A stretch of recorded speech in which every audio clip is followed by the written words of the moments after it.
Welcome to Sports Scope, the most influential sports talk show in the nation.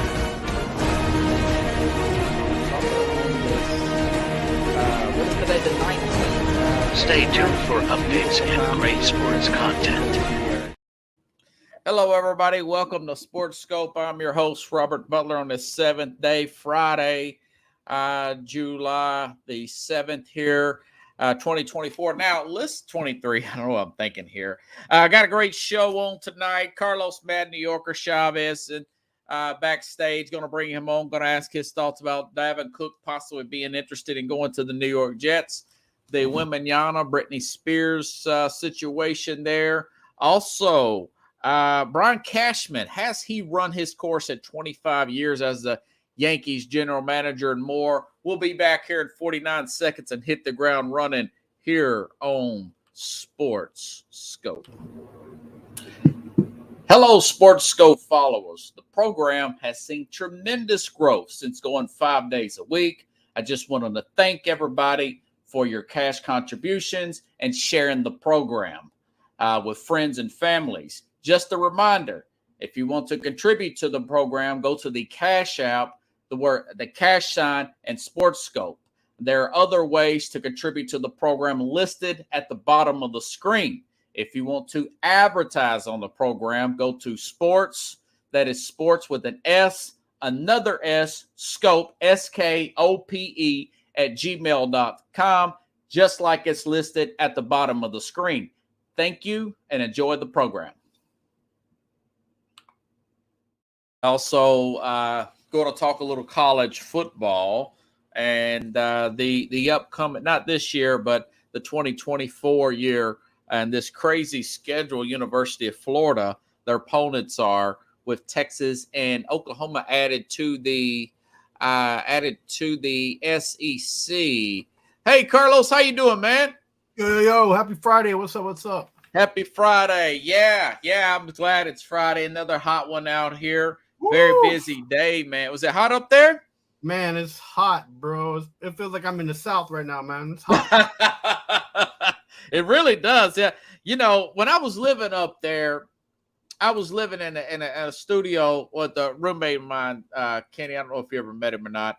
Friend from high school. And we didn't have HVAC in this thing or nothing. But it got to be like 91 degrees in April. 2002 was one of the hottest Aprils ever, man. And I had to get me a window unit, man. And it was crazy hot up there. Because when it gets hot up there, it really gets hot. You got all those buildings. You got steam coming off cars. My man, stuff. You was living in a shoebox, my man. You had to get yourself a shoebox with no air, man. I was dying. But we got it squared away. I was really hot under the collar that day, more ways than one. Good to have you on the program tonight. Now, listen, I didn't realize that Brian Cashman, the general manager of the Yankees, 25-year general manager, been there a very long time. The great Bill Walsh, the orchestrator, West Coast offense, San Francisco 49ers head coach, says, I never want to be anywhere over 10 years, whether it be a head coach or an executive. He says people, employees, management, players, you name it, all seem to tune me out. 10 years is my rule. More than double that, practically triple for Brian Cashman.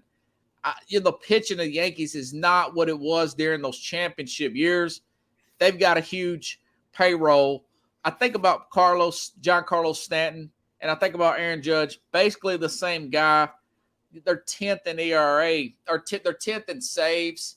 They're in the top 10 in ERA, but the pitching's not quite championship ready. Do you think Cashman may be the problem with the Yankees right now? No, the biggest problem is the fact that they have to get those high-end players at the high-end contracts. That's the problem. That's not his fault necessarily. And then also when he gets these rookies that come in under the minor league contracts, trying to keep him in the system as long as he can and try to use them. Appreciate it, Corp. Yeah. He's just he's just a product of what it takes to be the top brass and Yankees in Yankee land, right? Here's the thing: baseball is different from football, right? Because baseball takes a lot more it takes a lot more, getting people under you to help you, you can't just pick players, you know, where you're Okay. GM, you have a scout team and all that stuff. But then again, you know, these kids are going to college for a little bit longer, and baseball is different. You're getting kids sometimes at the age of 15, 16 years old with a 16-year-old draft nowadays, you know? So it's a different animal. So maybe 25 years is like 10 years. If you think about it, if you want to put it like, you know, you want to put the gauge on it. Yeah. Is Cashman done? I mean, the Yankees have been in the playoffs since he's been there, right? They've only missed a Well, playoff. you know how the Yankees, they have a high bar. You know, it's been a while since 2008. Was it the last World Series? Yeah. But another thing, too, is that he's also been through the death of the big GM, right, of Daddy Yankee, not the rapper. But you know, so you know, I feel like fans are getting tired of him because they hear his name, but if they see what he's been able to do and what he, you know, has been trying to do, like, you know, today's the first day that Carlos Rendon is coming back from an injury that he's pitching. Okay. That's the contract that they signed last year that they was hoping to get, you know, some high quality starts from him, and he hasn't been able to because of his injury. So now today's the first day he's out there pitching. But you know, injuries happen. Players, you know, they peak, sometimes they fall. Players come and go. You know, the rookies are in and out of the system. And you know, if I were to give him any kind of grading, like, and you compare him to like the other teams in Major League Baseball, he gets a B minus, a B minus / B plus, B minus. Like, he's not bad. Okay. His players just haven't played up to contract, but that feels like the NBA today, like where players can play up to their contract, right? I mean, and you can't. And Carlos Stanton, I love Carlos Stanton. Don't get me wrong. Carlos Stanton is well of a talent, man. But you know, if you got him and Judge on big contracts, I would say maybe think about moving one of them for 2 or 3 relief pitchers. It's just, you know, I mean, we're fans. We can't say just move this guy, just move that guy. Like, it's easy. It right. Well, it's got to be food for thought. I understand, like you said, it's easier said than done. Especially because it's not like the NFL where you can cut people. It's more right. And then the NBA. You got to pay those contracts out, or you got to find somebody to pay those contracts and find. They may be the only team that can afford it. Maybe other than the Mets across the river there. I think the biggest hindrance for Cashman to get back to him is the fact that he is the GM of the New York Yankees. I think that's the biggest hindrance. But if you look at it through the decades, and Cashman's been through 2 decades, this has been 2 decades of pretty decent baseball, pretty good baseball. Yeah. And if you compare that to other teams, man, again, he might just get a B plus / B minus, but you can't, you know, there are a lot of GMs have come and gone from other teams. One guy specifically is the one who put that Cubs team together and the Boston team together. Yeah. He's not even a GM right now, you know? So, you know, you can't. Who you comparing? The Boston and the Cubs together. Yeah, DOS. Yeah, absolutely. Who are you comparing Cashman to, and what grade are you giving that guy? Not Theo Epstein, for instance, but anybody else who's been who's been doing this, right? Yeah, and I would have to look around and see other scouts and stuff, but you know, Yankees, you got the Yes Network. Got deep pockets. Now, Dad has been dead for quite a few years. Maybe, but people keep bringing that up. Oh, he's not like his father. He's not like his father. His dad, you know. Are you like your father? I mean, like, shouldn't we? We should be a reflection of our father / a better version, right? That's the goal for our fathers. Oh, you don't want right? You know Steinbrenner of 78 hiring people to look after Reggie Jackson and.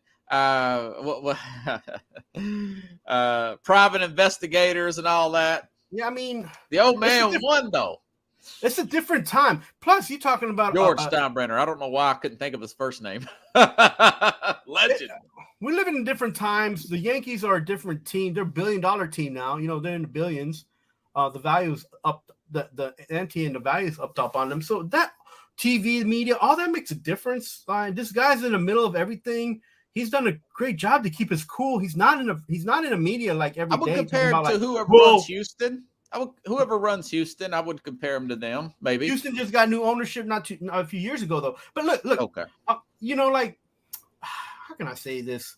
Like, I think as fans, because they want a championship every single year, like because of supposedly the best team in baseball, supposedly because they're supposed to be. I think that's another jab at them. But man, I wouldn't. To be honest with you, I don't think I want another kind of person in there to be doing what he does for the Yankees. I've talked to Corey about this, but it's a pressure cooking job. You're the general manager of New York Yankees. I mean, you are on the hot seat every day, and I commend him for it. But it just seems like that pitching's just not what he seemed like he's kind of going more offensive lenience versus that kind of pitching. And obviously, they don't have a generational guy like a Mariano Rivera, so I understand that side of it too. When they got Cole, they replaced they were replacing CC, right? Yeah. Okay. And that hasn't been bad for them. I mean, he's done pretty good. I don't want to be defending the guy because sometimes he gets on my nerves with some of the moves that he's made. But again, they might irritate me. But for the Yankees, on the money level, on the fact that they're the best team in baseball, on the fact that they're still going into the playoffs and they're more of a hitting team than a pitching team, as a fan, they still competitive. Like, yeah, and like even they're not terrible pitching. Well, they're still top 10 in ERA, 10th in saves, but that's a big deal though. If you're 10th in save, you want to be closer to 5th. But they're still 8 games up or 7 games up in their divisions. I mean, come on. I know they're 8 games back in their division. What are you talking about? What I'm saying, like, I mean, you mean the wild card? They're still in the hunt. Is what I'm saying. Look, I mean, yeah. Look, all I can say is this: for what it's worth, and for the guy being there for 25 years, if you want to throw him in the fire, throw him in the fire. But I mean, I think it's a sports talk topic. I'm not sure if I'm ready to put the axe on him, but I kind of realize that their pitching it seems to be an ongoing thing. It's just not quite as it seems like they could have done more in the offseason. What they get beat 13-4 the other night? 14. I mean, 14. No, listen, but Robert, like ran it up on them. Everybody's big thing right now. Everybody's suffering right now. All the teams are suffering now because of pitching. It's not just the Yankees, right? The problem with the Yankees, the Mets, is that their pitching is doing terrible and their hitting is terrible as well. So they're gonna be in the mix of this media and this nonsense about, well, we deserve better as fans. And we should get the best, but at the end of the day, we can't. We don't play the game. We're not on the field. We're not making. The Mets haven't lost a game this month yet, have they? It's been a short month so far. So keep it. Hey, 6 games is 6 games. Yeah, pause on the brakes on that. But I mean, we got to be realistic at the end of the day, And another thing too is this is baseball. It's not like Tecmo or RBI baseball. This is like real deal. This is And that's one of my favorites, marathon, man. So there's high expectations. We all have high expectations. I mean, I have high expectations, and I'm not trying to defend anybody, but I'm just being realistic and saying, who do you compare Cashman to that has done a better job and has been at the game and with one team? Yeah. Like who? Yeah. and why would you want to switch him out now? And the other side of that argument is who's consistently had the amount of resources that Cashman's had. They're one of the first few teams that have their own network. The Yes Network, they have a lot more revenue than other teams. I mean, you're really competing with who? The Dodgers? You're only really competing with, I mean, as far as revenue, I mean, obviously the crosstown team with the newly, you got Steve Cohen, but I mean, you're not really competing with anybody money-wise, right. Other than those teams I just mentioned. That's that. I mean, it's playing a little devil's advocate, a little bit. No, and those high contracts aren't coming back to the Yankees and making them a better team. I mean, but they have that Donaldson contract that's kind of killing them. They need to move him eventually. Yeah. They were trying to save money getting him. They have the LeMahieu contract. he might have to go too. He had that toe injury and never recovered.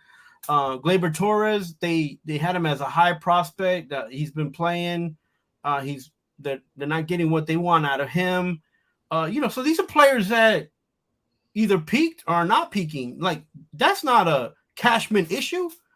He finally got rid of some of the players a little bit last year and gave Judge a bigger contract, and the fans screamed. I, as a fan, said you can move Judge, that's okay, because you need more players and pitching. I was okay with that, but everybody else was screaming, you need to keep him. He's a captain of the team. They made him the captain. The Yankee fans should be happy because they got what they asked for. They got Judge in the contract and they made him the captain of the team. I mean, you can't buy a World Series. You have to play for that. But had the Yankees been able to buy a World Series, that's different. Maybe it would come to fruition. But you can't have your cake and eat it too, man. You got to they got to cut that up into slices and enjoy every little bit. They've always had those big power hitters in with the Yankees. They still got them. Cashman's whole. Remember, he's the one that okayed, obviously, ownership, but, giving A-Rod a second contract when he wasn't doing anything in the playoffs. I mean, you guys are the only team that could really, or not you, I mean, the Yankees are the only team that could really, really handle that A-Rod contract at the time. And then they turned around and gave him $5 million more and extended him. They were probably bidding against themselves, but that's revisionist history. They did that too with CC Sabathia. Remember, everybody was like, "Oh, he's cooked, and CC. Yeah, and CC he's getting so big, Yeah, and CC proved everybody wrong. Wells out there. Well, CC Sabathia. Look, he was overweight. He got that World Series. He had a personal issue. Yeah. Well, I don't know if people know about, but he had a personal issue. He got cleaned up. He lost weight. He got stronger, and he did 2 more years on the contract. And he did it well. But I think that's pitching. I mean, but I'm saying is that Sabathia did that for himself to do that because he was on the contract. Not every player comes back and says, "I'm gonna go 100%, get fix myself and try better." It's just every you hope. Do you think they'll go after Ohtani? Ohtani's one of the biggest free agents of all time, man. I think the Mets should go after him. I know that the Yankees and the Mets are going to go after Ohtani for sure. Yeah, that's not a question. The only question is that does Ohtani want to be on the East Coast? And I don't think he does. And I don't blame him if he doesn't come to New York for any team. And I'll tell you why. It's a shorter flight to Japan from California than it is to New York. I've been to LA a couple times, and it looks like Japan out there sometimes in LA. Yeah, so they're nice people though. Yeah, no, and they have a lot of a good Asian population here in New York. Nomo, remember him? Yeah, but the Dodgers. Dodgers are going to go hard too. Yeah, they got little Japan here in Brooklyn, something but it's not just about what New York has to offer Ohtani. It's what Ohtani wants. Yeah. These guys nowadays, they get what they want. And I don't think he can handle the media here in New York the way he's handling it in LA. I think it's like a different vibe, right? It's going to have to be sold to him and maybe $40 more million. The money's not. I know Cohen's got it. I'll tell you something. The way Judge handled his deal, and he actually he said he wanted to stay in New York, and he actually meant it because he's here now. And he rebuffed San Francisco, right? He said, I'm not taking the higher pay. Because I guess he's gonna retire there, but he wants to be here. He likes the whole legend thing of being the Yankees, and he likes the fact that everybody wants. I did like the fact that and plus, California taxes are a little worse than New York too. So it might have not been that much difference, really, if you add in. And Frisco's very expensive. He just got to live in New Jersey. That's it. I mean, that's what everybody else. Well, does. I mean, he could probably get a penthouse up there in Manhattan somewhere. Oh, man, be like Derek Jeter had like his own 3 floors in an apartment building. Man, it must be nice living like that. I lived in a freaking shoebox, man. Had to walk. You should have just talked to Jeter. He would have rented you his closet, which is better than the apartment you had. Man, 100 square foot of 63rd Amsterdam, next to Juilliard, and there were some projects close by. to be honest with you, I think his closet was like 300 square foot. Was like a quarter of the floor. Yeah. Well, hey, I couldn't believe we made it, man. But my roommate, he worked day shift, then I worked second shift, so we didn't have to deal with each other. That works out. But that's what you got to do. It was all right, I mean, it was hard to get any lady friends to hang out. They were claustrophobic up in there. Hey, man, last couple of weeks I've been meaning to talk to you about this. College football. Ooh. Next year, man, can you imagine 20 years ago when we were in college that if you would have said in 2024 there's going to be a 12-team playoff and Oklahoma and Texas are going to be playing in the SEC, I would have said, you are crazy. We'll be lucky to get +1. And now we're going to get 12 teams next year. That you got a copy of that Florida schedule. Is that the hardest schedule in the history of college football next year? Right. So everybody's talking about that. All the media's, bringing the hype. But here's the thing. As much as it's a hard schedule, is the Florida team up to the hype? Are they going to be ready? No, I think Billy Napier, if he don't get fired this year, he'll get fired next year. But man, Florida is not Georgia and Florida is not Alabama. I mean, they were struggling last year with the schedule they had. No, Miami's supposed to be better at Florida State, LSU, Kentucky, Georgia. All those teams. At Texas. Texas is potentially a national championship contender, man, with their recruiting. So tell me something. What is you look at this schedule, right? First 3 weeks, are they 1-3? Right. I think they can beat UCF, but that won't be a picnic. They might be. I can guarantee they'll probably beat Samford. But look, how about this? They'll probably beat Mississippi State. Robert, that's it. Look, you're not looking at it like the way I'm looking at it. Miami's going to give them a headache. Yeah. They probably not going to win. They're probably not going to win that game, to be honest with you. Yeah. Right? And there's no order yet on this schedule, so we don't know like who they're playing after a bye week and all that stuff. Don't get me wrong, but it's still very difficult.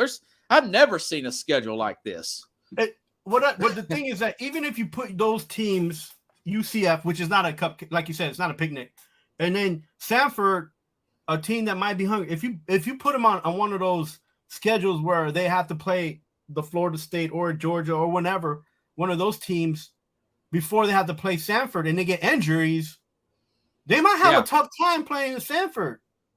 And let's say they beat Samford 21-14. They still got to come back and beat a top-rated team. Right. So they're not going to win. So they might win that game, but the week after that is, it's not going to be no easy task. Kentucky beat them this past year. Ole Miss and Mississippi State are supposed to be better this year too. Yeah. I mean, you're talking Lane Kiffin, Mark Stoops, Georgia, who's got the #1 class in the country again coming into 24. Obviously, they play them every year. Texas A&M with all their recruits. Texas is just loaded. Archie Manning could be the starting quarterback there. This schedule that you sent me, is that the way it's going to be set up for the year, or is it those teams? Well, it's just a random schedule for next year with the new two, with Oklahoma and Texas added into the SEC. I don't know, man. There's no way this team makes the playoff. Even in a 12-team playoff, I don't think they're going to make a 12-team playoff. I'm going to tell you something, though, and not for nothing. And this is bad for Tennessee at the end of the day, because remember, Tennessee you were looking for either Kentucky or Ole Miss or even a Vanderbilt to pick up an extra 2 or 3 games, right? Yeah. When you're top rated, not all the time. Don't get my words twisted. When Tennessee's a top rated team, they was looking for those other teams to be like on the down, right? Yeah. Because they were on the up. And it didn't mean that they were guaranteed wins anyway. So they still had to get those wins. They were looking for maybe a Ole Miss, Mississippi State, and Kentucky and Vanderbilt. Let's say those 4 teams were always up and down. When they were up, the other teams were down. Right. The other teams, it's not at the same time. Right. So that schedule was very competitive. That was the tough schedule for the SEC already, right? The SEC East was already tough. Yes. Now Florida's got imagine what Tennessee's schedule looked like. Yeah. Well, people were talking about this story about 3 weeks ago. Right. There was a joke that it's like the hardest schedule. I mean, usually back in the day, you followed Florida for a long time like I have. When they had Miami on the schedule and Florida State plus the SEC, that was rough enough. But now you got Texas, who is really good. And then you got Texas A&M, who's got a lot of money. Ole Miss has got a legit coach there. And Lane Kiffin, the coaching's so much better. You know, it's so much better now for Ole Miss. And LSU's think about the championship coaches here. Brian Kelly's played in the national championship. The coach for Georgia's got 2 national championships. Jimbo Fisher with Texas A&M, he's won a national championship. Hopo was in a bowl game. Hopo was in a bowl game. Josh Hopo. Hopo. Yeah, the coach for Tennessee. Yeah. Heupel, yeah. I'm sorry, Heupel. He's been in a few bowl games. Yeah, he's really good. I mean, this is, like I said, so what's your thoughts on Oklahoma, Texas coming to the SEC next year? I don't know how good Texas is going. I think Texas could be a sleeper to win it all this year. Hey, Robert, you hear that? I think Oklahoma's going to get their coach probably fired. Yeah, you hear that, Robert? What? Robert, you hear that? What? You hear that? That's ringing. Urban Meyer might be coming back to Florida. I thought I was having sound problems. They're gonna need something. They do need Urban Meyer back. I don't care about all his past. I mean, I don't know, man. Like, to be honest with you, all these kids wanting, transfer portal and all that. I don't know who wants to be playing in Florida. That's because it's not that you're trying to look for the best school and the easiest schedule. This will be a hard schedule for Alabama. And they're the deepest team in the league. It's about time. Look, for all you SEC fans out there, you're gonna have to buck up and don't be so excited because this year is gonna be crazy. Like, well, I'm not even looking at this year's schedule, but I'm just so hyped up about next year with the Texas fans, and it's going to be interesting, man. It's really going to be interesting now that you got A&M and Texas in there, and Oklahoma. But Oklahoma's going to go coach shopping. Oklahoma will move off their coach probably in a year or two, and so will Florida, in my opinion. Maybe Texas if they don't live up to the hype. That just seems like again. It won't just be the players jumping in the portal. It'll be the coaches too, because they're gonna. Yeah, it's not gonna be. And easy, here's food for thought. They might go after Deion Sanders. I think Deion's going to have a pretty good year this year with Colorado. Colorado. Yeah, he would love to go to Florida. Love that, even though he went to Florida State. I tell you what, if Deion Sanders is smart, he would stay 3 to 5 years in Colorado just to not be part of that whole beginning of what's happening in the SEC with the addition of those universities, because you want to have stability. You want to know who you're playing, and that is just like that's just like my monkey wrench, man, in a bike tire, bro. It's a wrench in a bike tire, man. With all those trends, I think he is one and done there, man. You think so? Yeah. Nah, he's going to win about 8 games, and he's going to be like, okay, I turned a 1-11 team down to 8-4 or whatever, and bye-bye. Come on, Florida. Here's the thing. What I like about that situation in Colorado, and I feel like that's one reason what Colorado doesn't know, is like for Deion, is that Deion's going to do what Deion wants to do, and he's going to do it how he wants to do it. And Deion ain't never been one of those guys to be like, I did it one time. And that's it. He's always been. If you see what he did with Atlanta, he was with Atlanta for a few years before he asked to be traded, because he was like, "Yo, I played on the worst team and I still had the stats." Then he went to San Francisco. He won a Super Bowl. He was in the playoffs. He did what he did, and he told people he wasn't old and he didn't peak. And then he went to Dallas and he did the same thing. Like, he likes to prove people wrong, but he does it his way, and he never does it like in a year turnover and says he's gone. Like, he's not that guy.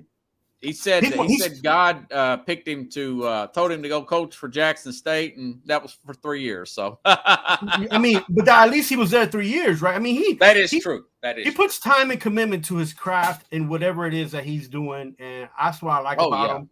He's really honest committed too. He said he would have been there forever if they would have just paid him, but they can't. Yeah.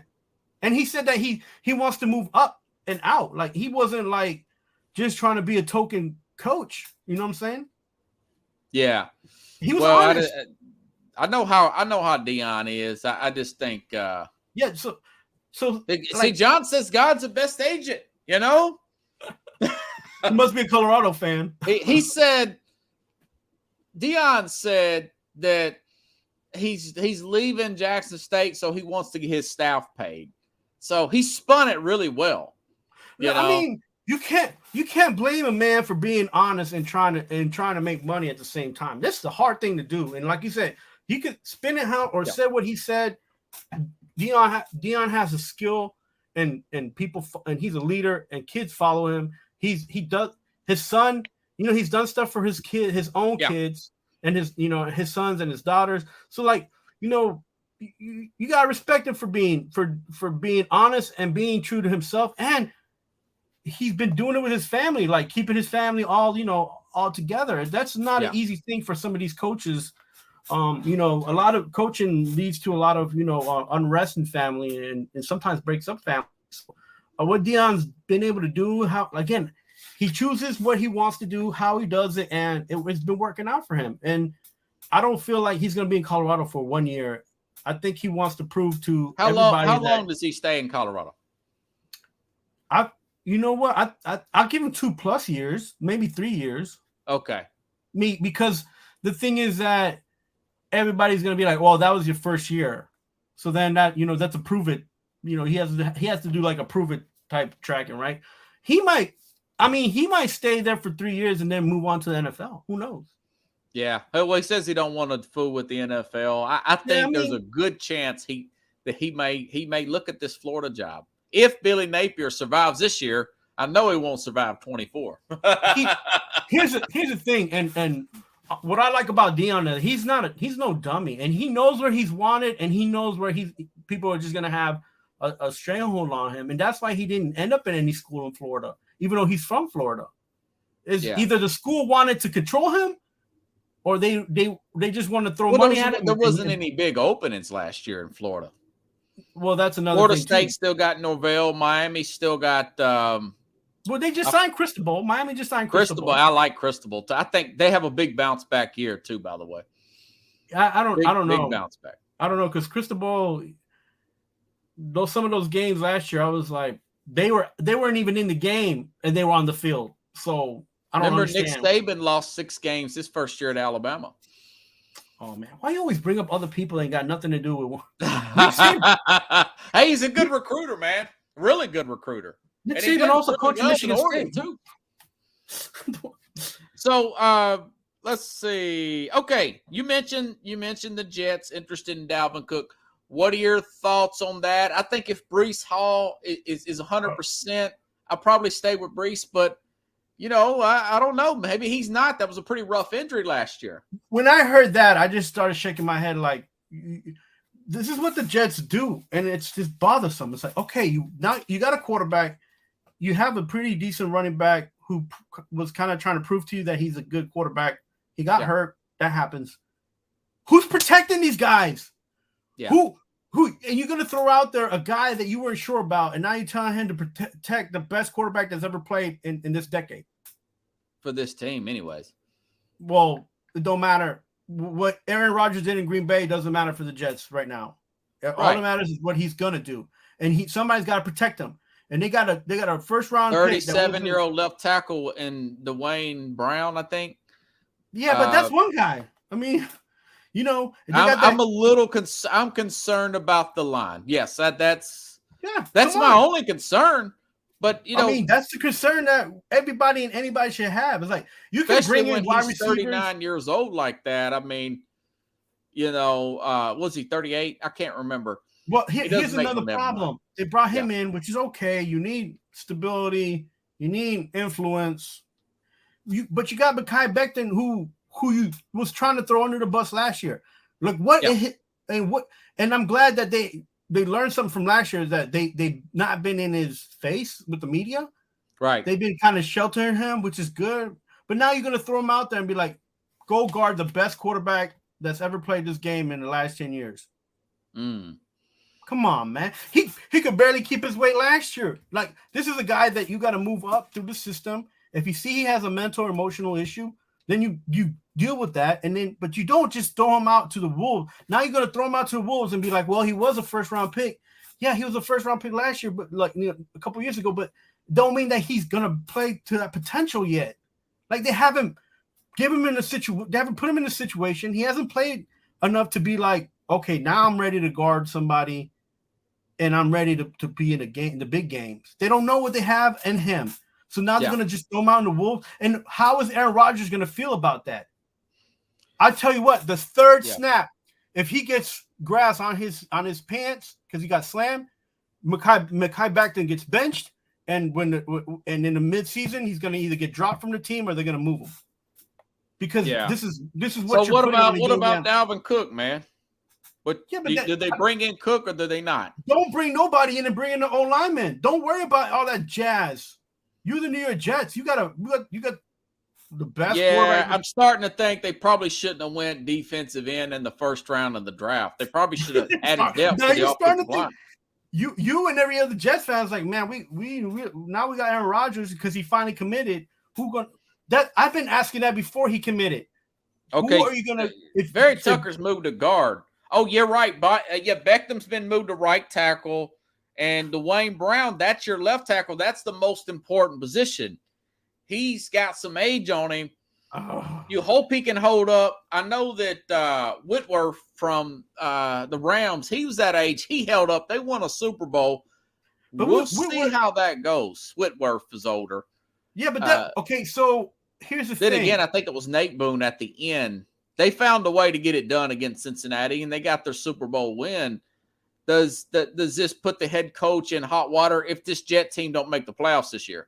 He's been in hot water for the last 2 seasons. Listen, here's the thing. He's only been there 2 seasons. Here's the thing. Like, but that's Woody Johnson for you. They got a new OC as well. They also got a new OC. Yeah, I don't know, bro. Like, well, it was Rodgers. It was Rodgers' quarterback coach with Green Bay. That's the thought behind it. Oh yeah, and look how great he was as a head coach for Denver. He was terrible. For Denver. Yeah. I mean, come on. I mean, I don't look. I'm sorry, and I feel the same way about the Giants too. So I'm not excited. I'm just ready for the season to start and end. To be honest with you. Yeah. Like I told you.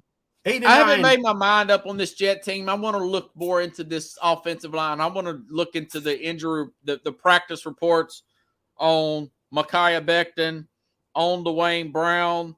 They had just had opportunities to move these kids, but they didn't. I don't know. Whatever. Well, that goes to your personality. Your head coaches that are defensive minded, they poo-pooed the offensive line here lately, and you could see we haven't had a lot of defensive-minded head coaches win the Super Bowls in the last 4 or 5 years either.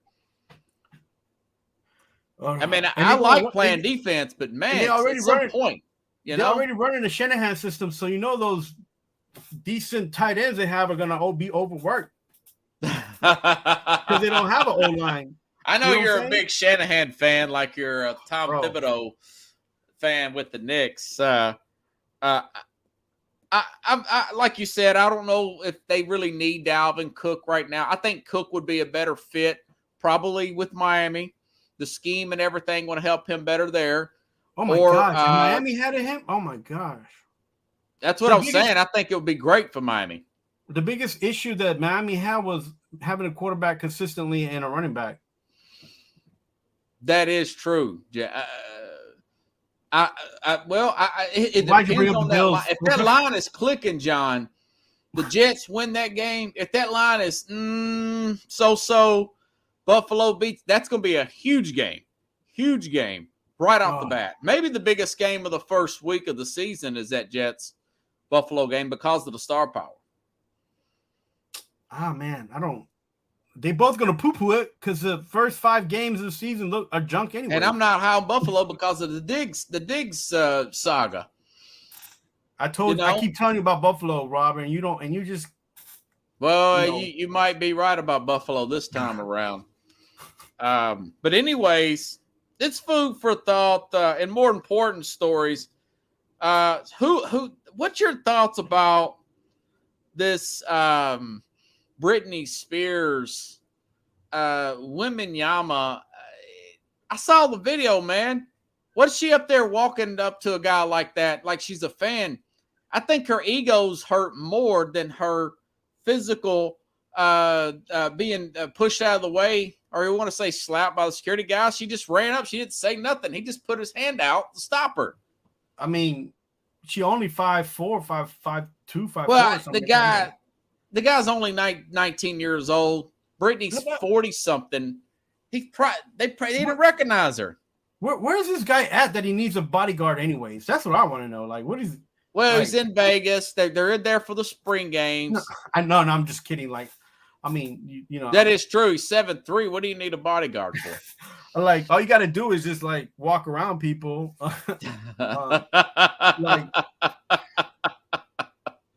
Any thoughts on that?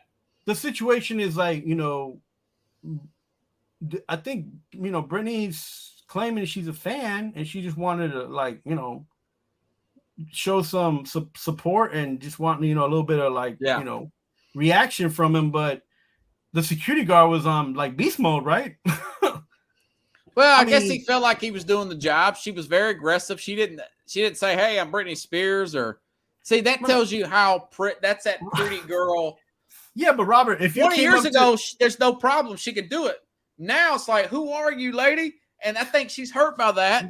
No, I don't think so. I think the whole situation just everybody, all like both sides of the situation are just like too much. It's blown out of proportion. Yeah, it's blown out of proportion. Like, but Robert, you went around and said you was Tom Cruise because you were about his height. You think people would stop and be like, "Is that Tom Cruise?" Don't just say who you are. Like, I have to study that accent. I did like Top Gun. Did you like Top Gun Maverick? I thought it was pretty good. I didn't think it was overrated. I haven't caught that. I've been on the Marvel and DC comic. Oh, okay. So, I've got Amazon. That's the only reason I saw it. I wouldn't have ordered it. It's on Amazon now? It's on Amazon, yeah. Okay, I'll check it out. No, but it's I pretty don't even good, know what I haven't been looking for it. But like, I tell you what, if you're Britney Spears, or anybody else, on any level of celebrity from A to D, I mean, all you got to do is get a hold of this guy's agent, and I'm sure he's like 19 years old. I'm sure he'd like make time to like do something with you, like. Right. He's from France, first of all, so he's gonna be inundated in Vegas. If somebody called me or my agent up and be like, "Hey, Carlos, this guy want to meet you in New York," I'll be like, "I'll have a cup of coffee at Starbucks with him." Like, something simple. Right. You don't got to go out and be like, "Yeah, we're gonna meet at Parkside, restaurant at $60 a plate." No, he'd be like, "Yeah, I'll have a cup of coffee." I think once her ego heals up, she'll be fine. I think and you're right. Like, that's probably what he'll do. And he's probably never heard of her. She's not hardly hot. That's Taylor Swift. Now that's different. Taylor Swift would have been like, first of all, she would have never done that. I don't think. No, not at all. I don't mean. Remember Kesha? Remember when Kesha went up to Jerry Seinfeld and she kept trying to hug him? And Jerry Seinfeld was like, I'm good. No. He's like, who is that girl? He said like a few times under his breath, he's like, I'm married. Like don't touch me. Like there's a lot of cameras around. I'm a married man. Like, what I'm saying? He didn't know her. Her ego was that's hurt. another thing. He didn't recognize her. He didn't know her. 60. She's like 25 at the time, bro. Oh my gosh, like, yeah, your day's coming, Robert. Don't be, you know. Well, I just like Don't be I anxious. like to see women get dissed like we do as guys, you know. Look, it happens. This is most of the time there isn't a camera around. That is true. Okay, now I was having a little fun with that. Hey, man, what's your thoughts about? I didn't get a chance to ask you this, and I don't want to put words in your mouth. I didn't get asked you just the other day. Draymond Green, $100 million contract to stay with Golden State. We mentioned Chris Paul a little bit, but is this another championship team the way they're assembled? Like, so people always question whether it was coaching or whether it's the players, right? Okay. And I'd have to say that the coaching style fit the players in the moment. And I'd have to say now that the coaching style has run its course and the players have run their course, and it's a mismatch. Yeah. They got old quick, man. You know, they were wanting to repeat all those championships, and that was the thought in the management and ownership's mind and coaching. And you know, if you don't get 2 in a row, it's okay because it's not easy to get 2 in a row. But you want 3-4 championships, you know, like that. Don't you think that was a more difficult feat to accomplish. And once they didn't get the third in the time frame that they wanted, they should have just been pulled 2 or 3 players out and got younger. You could have always kept Steph, but they did wrong by keeping Draymond the first time up this contract, and then they came back and upped up Klay Thompson. Then Klay got hurt, but then Klay got hurt not because of just playing, but you know he's older now, so it's like, you know, they just didn't manage that whole situation. And they still haven't managed it right, and now Steph's sitting there with a team that they'll probably do good during the season, but when it comes down postseason, are they going to have enough horses, man? And I don't think so. I'm like you. You got a little more faith than me. I'm thinking the league is so much better in the West now around them. But like, you know, during the season, you can like kind of go in circles and win a few games on when the team is having a bad day. Have a better road record without Jordan Poole because of the issue last year between him and Draymond? To be honest with you, I think their biggest issue was the other player, Wiseman, right? Well, yeah, he's another big. I think maybe they was prematurely gave up on him. I mean, they don't have any bigs now. I mean, they got rid of him. I think Looney don't get that many minutes for what they're trying to do. And they had a nice little run with younger players and just gave up on them. Yeah, only ones they're keeping is Peyton and who's the other guy? Wiggins, of course. Mm-hmm. You would think they would lean more into Wiggins, and maybe that's what it is. They're going to lean more into Wiggins during the regular season to make him more of a center point, a bigger role, Wiggins, per se. I feel like with Wiggins, though, they should have, if anything, they should have moved him and got some more youth out of that, you know, draft picks or some younger guys. Maybe bring up some people from the G League. Because the thing is, with your core, you have, and your coaching, you have enough presence there to build up that team to do what you want it to do, and that's the younger guys who have the speed to run, right? Yeah. See, I'm looking at it like the way basketball's played today, which is why I'm not a fan of Tibbs, right? Because he has all these young guards and all those young players, and he was just depending on his older guys. And it's like, no, you got to go. You know, older guys are going to be there no matter what. But those young guys have to be in the game. You play with what you got. Yeah, right? I heard you earlier today. I say you play who's playing well. You don't play young guys just to play young guys. I mean, you're paid to win games. No, because if you have that structure and you have that game plan, you believe in what you're putting out there, your young guys are going to score. They're going to run up and down the and take. Well, I'm not saying totally bench them. I just wouldn't, you know, I wouldn't give them extra minutes over my money guys. If my money guys had a better plus minus, I'm going to keep my money guys in there and work these guys until I feel like they're ready to make that. And I'm just not going to throw them in there, just throw them in there. Okay, saying that, how did that work out for Damian Lillard and Chris Paul and all these guys in the playoffs who don't have legs and can't get nothing and get hurt because they're just too tired in the playoffs? Well, that's more of a load management type of thing. So now it's a load management issue, right? They have a young guard in the summer league making some noise.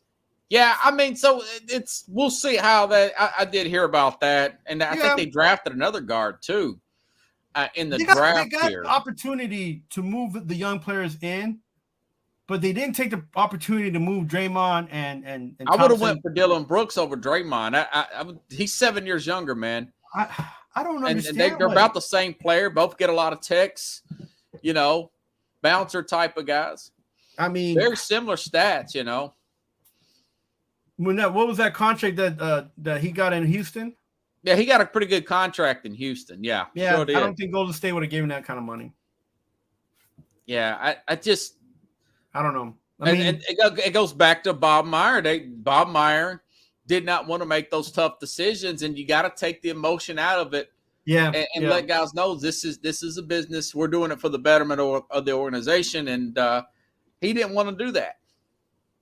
It could be some other reasons, or maybe he did want to do it. Ownership didn't want to. You never know. We'll never know the real truth, I don't think. And then even though players themselves, they're like, I don't want to play with somebody different, right? Right. I don't know, man. Michael Jordan wanted to keep Charles Oakley. Golden State is probably not going to beat Sacramento more than 2 times. Sacramento will probably get better. I know Memphis is going to get better. I do. I really think Memphis will get better. Golden State will have to like play harder and get those games to make sure that they're not in the bottom end of that playoff. If not, they're going to get wrecked. Yeah, I think they're a play-in team at best. I know. It's too deep in the West nowadays. Yeah, that's what I'm saying to you. That's how I mentioned it to you. They might get to a playoff, but that's about it. They're not going to go anywhere. Yeah, they're one and done this year. Unless they make a blockbuster trade for a young player, Yeah, and here's the thing, Golden State fans, they might not even be a one and done. They might not get to the playoffs. Your main guy's 36, and then you're depending on 2 34-year-olds. And then then I mentioned that you got also a 38, 39-year-old Chris Paul. Sound like the Phoenix Suns a little bit. Some are saying that they may do something else. They got to make some other moves. Yeah. That some are saying that. Do you got anything else you need to plug there? It looks like. By the way, it was on the John Orstano show earlier. Spitball and Sports. Come check those guys out every night or on Fridays at 6 p.m. Eastern. Look for that on the the talk. Play Against Sports, and of course the Spitball, and just look for Spitball and Sports podcast. It's gold and black, really good. John's very good. Yeah, John, you guys got a lot of good content. Listen, and speaking of content, I went back on the video and I commented that I made the mistake about Latrell Sprewell. He went to Alabama. I just read that. Yeah. But he was on a good Alabama team. He played with Robert Horry. Yeah, man. Big shot, Bob. Yeah, he played with Robert Horry and a long time ago. Robert Horry played for Alabama. I said, "Wow, okay." Joe Johnson played for Arkansas. Al Horford played for Florida. I mean, there's been some good players. That Arkansas team was like was Corliss Williams and all those guys on that team. But who did? Yeah. What Arkansas had Cornelius Willis? Remember him? Who did he play for? Arkansas. Oh, okay. He did play for Arkansas. They did. I want to say they won in '94. They won the national championship in '94. So they're not obviously Kentucky's had a lot of great players. I mean, Jamal Murray went to Kentucky. Rex Chapman. Oh yeah, well, yeah, that guy. Jeez, that's one you'd like to forget. Tony Delk. Just a lot of chance, and that's why people are so annoyed my friend Donnie from Kentucky. He's so annoyed that they haven't won more. You got guys like Anthony Davis, DeMarcus Cousins, John Wall. They got another great class coming in this year.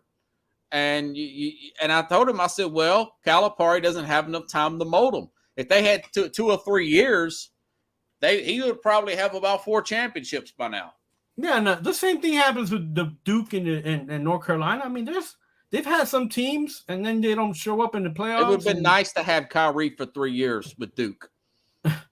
Tatum went to Duke. Yeah, Tatum went to Duke, yeah.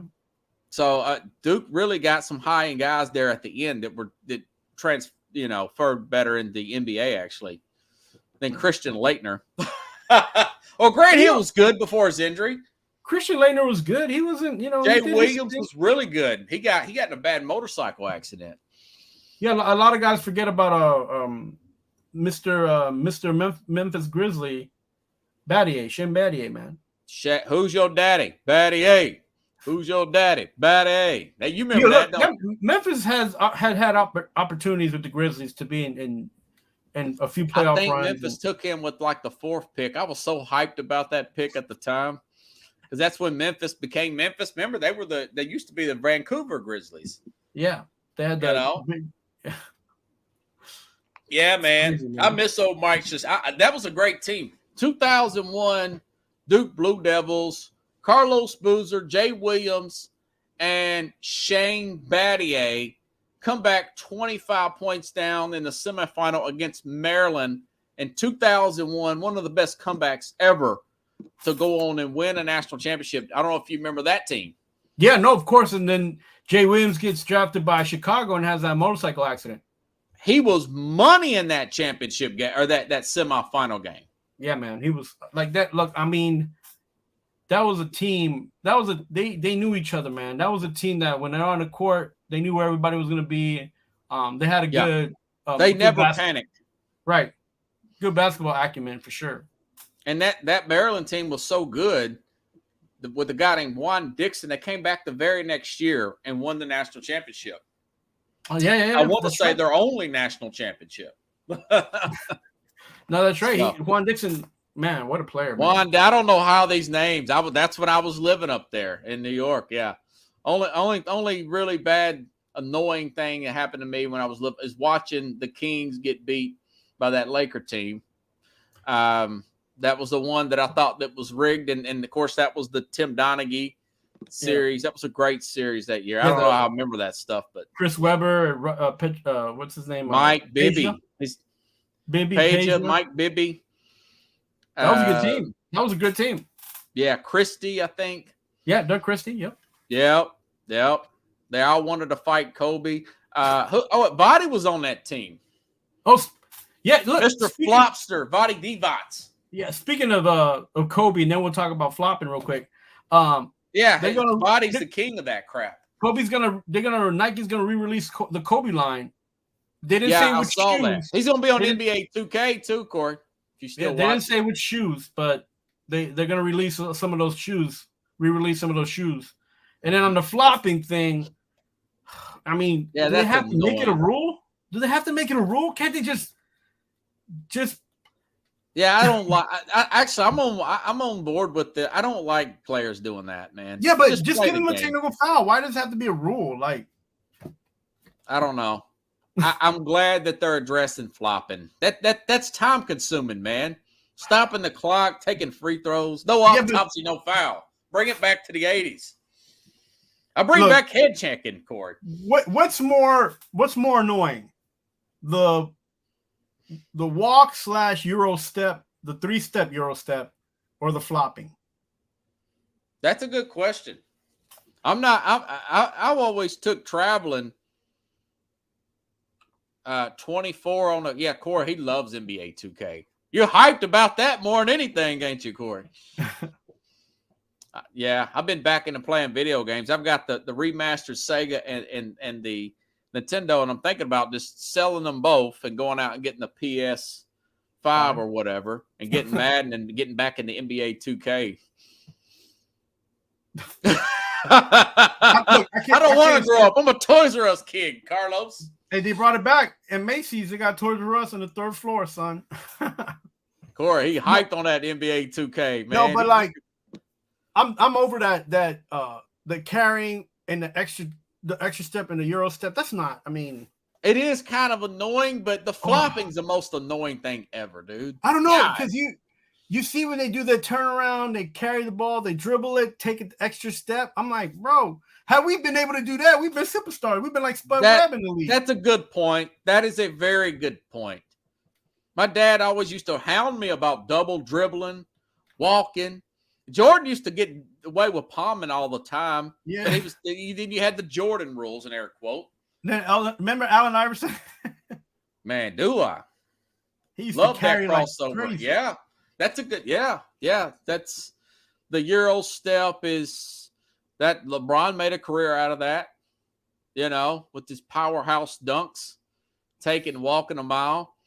But flopping, I think they need to bring back hand checking and do away with flopping and just kind of make it more physical. I think that would be nice, man. Check it out. Imagine LeBron did what he did with the Euro step, and Sean Kemp was just straight up jumping in front of people and just dunking in front of people. Right? Sean Kemp, when I'm on swole. The Rainmaker, son. That's my favorite song. New Jersey Drive soundtrack, Queen Latifah, New Jersey. I can't forget. She's like, Sean Kemp, when I'm on swole, my baby sister. And I thought, man, that is nice. Nice little beat, man. New Jersey Drive soundtrack, Queen Latifah. I had the little Sean Kemp. I had the Sean Kemp shoes, the Reeboks with the camouflage, Seattle Supersonics. They're a little heavy, little floppy, but they were Sean Kemp's, Yeah, it wasn't heavy for Sean Kemp. Chad Kess, John Morant carries like nobody's business. That He's carrying that FedEx, basketball son. like a bag of lunch. But He's allowed to carry. He plays at the FedEx building, man. He's allowed to carry. Hey, that's a good note to leave it on. I'll see you next week, man. And I'm sure we'll have plenty to talk about here. Enjoy your weekend, guys. Keep watching the games. Vegas. Yeah, I can't wait. I'm gonna try to get on that baseball this week, man, and see what's going on. You're gonna get on some of those preseason Vegas matches with Wembanyama? I've recorded the Brandon Miller matchup actually. Nice. So I'm gonna watch that one, and they're gonna play Charlotte. I think they're playing. They've already played about an hour ago. We'll check it out. Yeah. All right, man. Appreciate it.